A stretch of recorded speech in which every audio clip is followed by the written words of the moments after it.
Hi boys and girls, I'm Kayla, and it's good to see you again. Today we're going to be reading Gran's Garden by Mary Steeman Grones.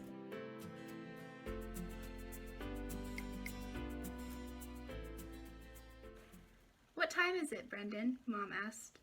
I would like to get home before dark. Mom's arms were filled with tiny green plants that would grow up to be carrots and tomatoes and other vegetables for the garden.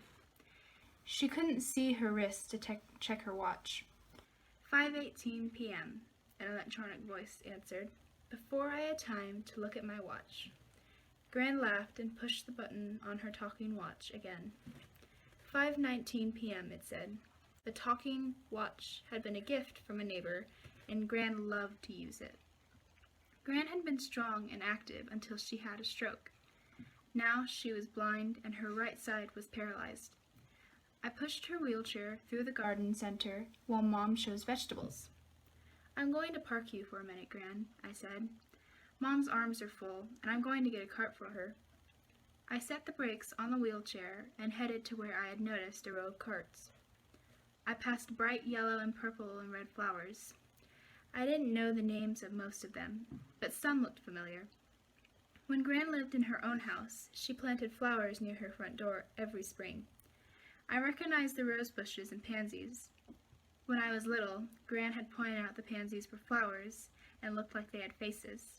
I pushed a cart toward Mom and helped her load it with long trays of vegetables. Gran's head was turned to the side. What colors are those geraniums, Brendan? She asked. I bent to read the sign. Sure enough, it read, geraniums. They are pink and white and red, I answered. Some of each. But how did you know they are geraniums? Lean down and smell them, Gran answered.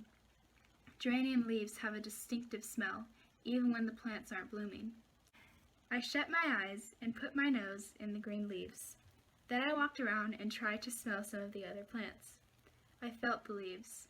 This is how a garden would look to Gran now. She couldn't see the plants, but she could still smell and touch them. I tapped Mom on the arm and pointed to the flowers. She nodded, and I added geraniums and pansies and some purple petunias to Mom's cart. I looked at the rose bushes, but didn't want plants with thorns. Mom and I grinned at each other. Gran couldn't see what we were buying, so we could surprise her with the flowers when we got home, if she didn't smell them first. Some days Gran's paralyzed arm and leg hurt, and she doesn't want to get out of bed. A therapist comes once a week to exercise Gran's limbs. The therapist reminds us to keep Gran as active as possible and to encourage her to try new things. When I pray for Gran, I always ask Jesus to help me think of ways to keep her busy. Now I had an idea. I patted Gran's arm so she would know I was there. I'm walking over to look at something, I said. I'll be right back. I motioned for Mom to follow me, and we huddled in a corner where Gran couldn't hear us. Can we buy some of those plant boxes and some potting soil? I asked. If we put them on our picnic table, Gran can plant them by herself. That's a good idea, Mom said. She always enjoyed taking care of her flowers. Pick out a small watering can that she can lift with her good arm and add it to the cart. Gran was talking to an employee when we returned. She was telling him all about my filly Starlight and how I had taught her to stand still while I saddled her. Pretty soon she would be big enough to ride. I was quite a horsewoman in my day, Gran told the employee. Brendan gets his talent from me. Are you ready to go, Gran? I asked. She pushed the button on her watch. 6 p.m., it said.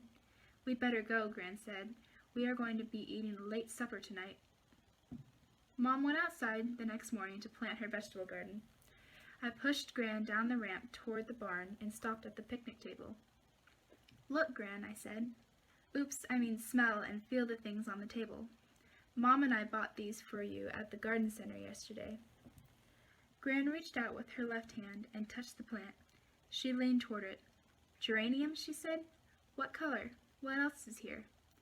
I opened the bags of potting soil and helped Gran pour soil into her flower boxes. I stepped back and watched while she pressed the young flowers into the dirt. She even used her right hand to steady some of the plants. That's just what the therapist wanted. Hand me some purple, Gran said. Do we have any yellow pansies?